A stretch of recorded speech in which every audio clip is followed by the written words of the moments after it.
सबसे पहले मैं पुलवामा के आतंकी हमले में शहीद जवानों को आदरपूर्वक श्रद्धांजलि अर्पित करता हूं।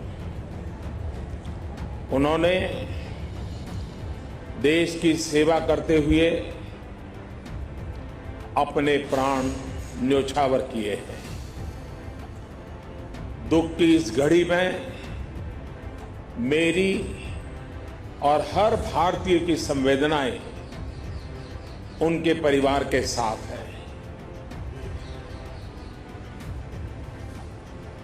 इस हमले की वजह से देश में जितना आक्रोश है, लोगों का खून खौल रहा है, ये मैं भली भांति समझ पा रहा। इस समय जो देश की अपेक्षाएं हैं, कुछ कर गुजरने की भावनाएं हैं, वो भी स्वाभाविक है। हमारे सुरक्षा बलों को पूर्ण स्वतंत्रता दे दी गई है।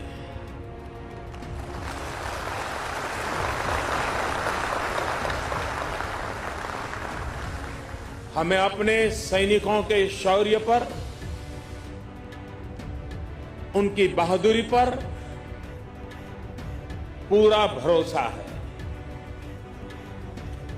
मुझे पूरा भरोसा है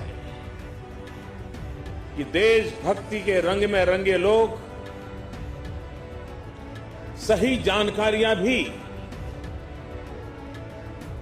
हमारी एजेंसियों तक पहुंचाएंगे, ताकि आतंक को कुचलने में हमारी लड़ाई और तेज हो सके। मैं आतंकी संगठनों को और उनके सरपरस्तों को कहना चाहता हूं कि वे बहुत बड़ी गलती कर चुके हैं। बहुत बड़ी कीमत उनको चुकानी पड़ेगी।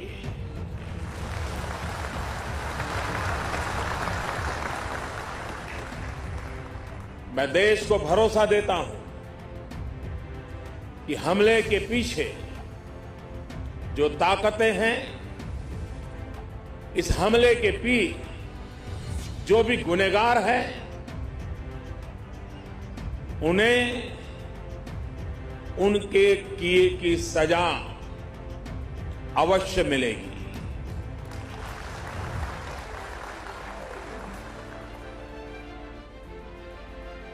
जो हमारी आलोचना कर रहे हैं, उनकी भावनाओं का भी मैं आदर करता हूं।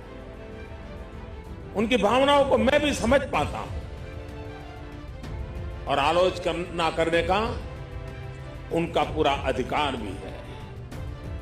लेकिन मेरा सभी साथियों से अनुरोध है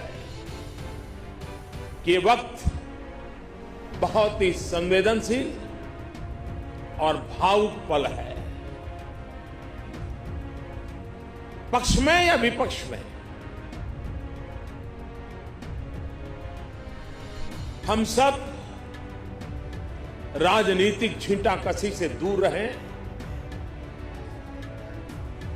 इस हमले का देश एकजुट होकर के मुकाबला कर रहा है।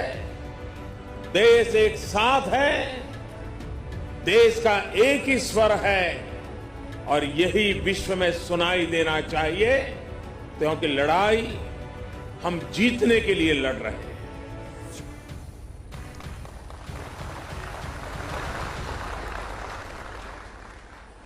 पूरे विश्व में अलग थलग पड़ चुका हमारा पड़ोसी देश अगर ये समझता है कि जिस तरह के कृत्य वो कर रहा है, जिस तरह की साजिश रच रहा है, उससे भारत में अस्थिरता पैदा करने में सफल हो जाएगा, तो वो ख्वाब हमेशा हमेशा के लिए छोड़ दे, वो कभी ये नहीं कर पाएगा और न कभी ये होने वाला है।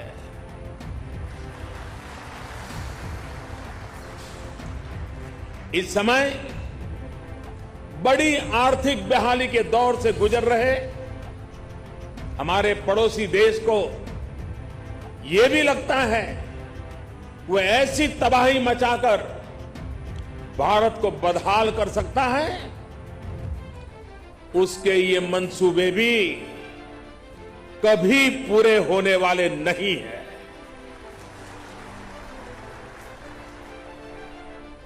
वक्त ने सिद्ध कर दिया है कि जिस रास्ते पर वो चले हैं वो तबाही देखते चले हैं, और हमने जो रास्ता अख्तियार किया है वो तरक्की करता चला जा रहा है। 130 करोड़ हिंदुस्तानी ऐसी हर साजिश, ऐसे हर हमले का मुंह तोड़ जवाब देगा।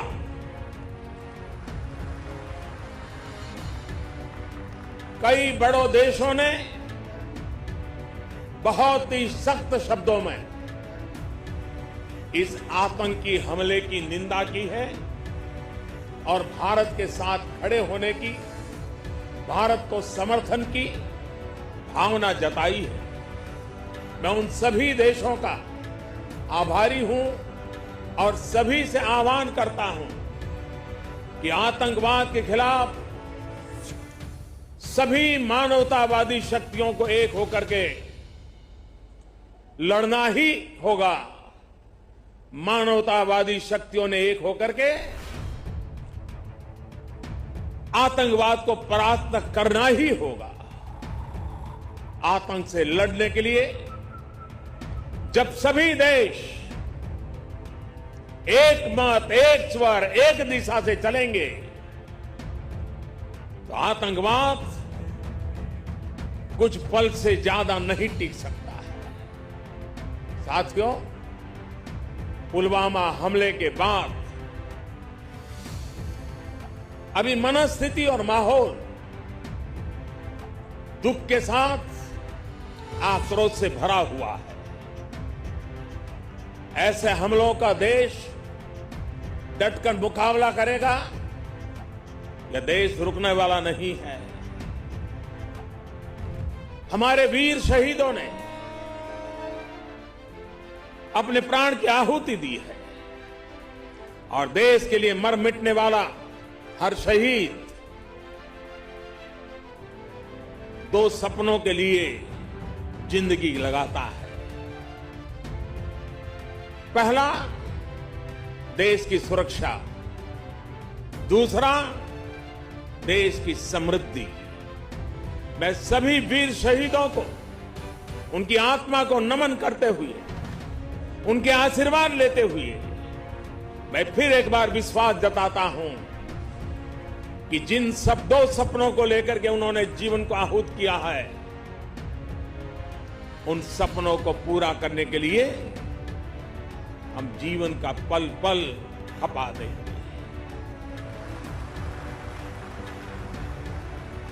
समृद्धि के रास्ते को भी हम और अधिक गति दे करके, विकास के रास्ते को और अधिक ताकत दे करके हमारे इन वीर शहीदों की आत्मा को नमन करते हुए आगे बढ़ेंगे।